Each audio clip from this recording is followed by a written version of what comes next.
আমি পরজীবিতায় আক্রান্ত, হে উদ্ভ্রান্ত পৃথিবী। পৃথিবীর মারো বাঁচো নিয়ম ধাঁধায় ঈশ্বরকে দাস ভাবতে শুরু করেছ তোমরা।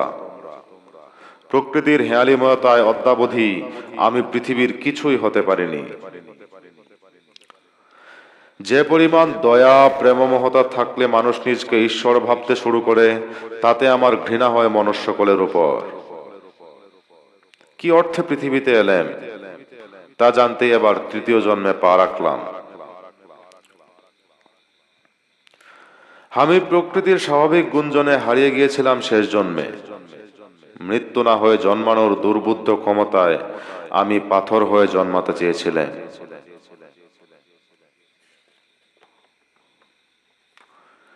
পৃথিবীর শেষ প্রান্তে একজোড়া সবুজ কবুতরের পাখায় আলপিন গেঁথে দিয়েছিলেন ঈশ্বর। পৃথিবী ছুঁতে পারার অদৃশ্যমান ক্ষমতায় আলপিন সমুদয় স্থান নেয় আমার হৃদয়ে। গ্রেগরিয়ান ক্যালেন্ডারে দাগ কাটি প্রতিনিয়ত বর্ধনশীল মহাবিশ্বের সব হোম শক্তি একত্রিত করার দিন গুনতে। আমার জীবন বিকি হয়ে গেছে জুৎসই ছাপ কাগজের কাছে। সবুজ জোড়া কবুতরের মাধ্যমে যে আলপিন ঈশ্বর আমার হৃদয়ে প্রেরণ করেছিলেন, তাতে আজ জং পড়ছে অবলীলায়।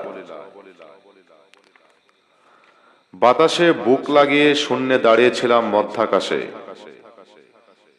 পৃথিবী আমাকে ডেকে বলল তার প্রকৃতিকে আলিঙ্গন করতে।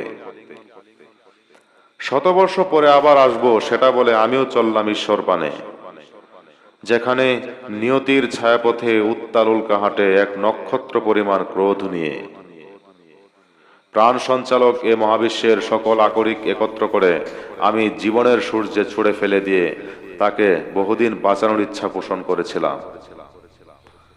তখনও আমার জানা ছিল না ঈশ্বরের মতন আমিও অবিনশ্বর। আমার ভুল সময় জন্ম হয়নি, বরং ক্ষুদ্রতর সময় আমাকে দেওয়া হয়েছিল অবিনশ্বর জীবনের অঙ্ক কষতে। ঈশ্বর আর মানুষ দুজনের আক্রোশ এমনিতেই অবিনশ্বর।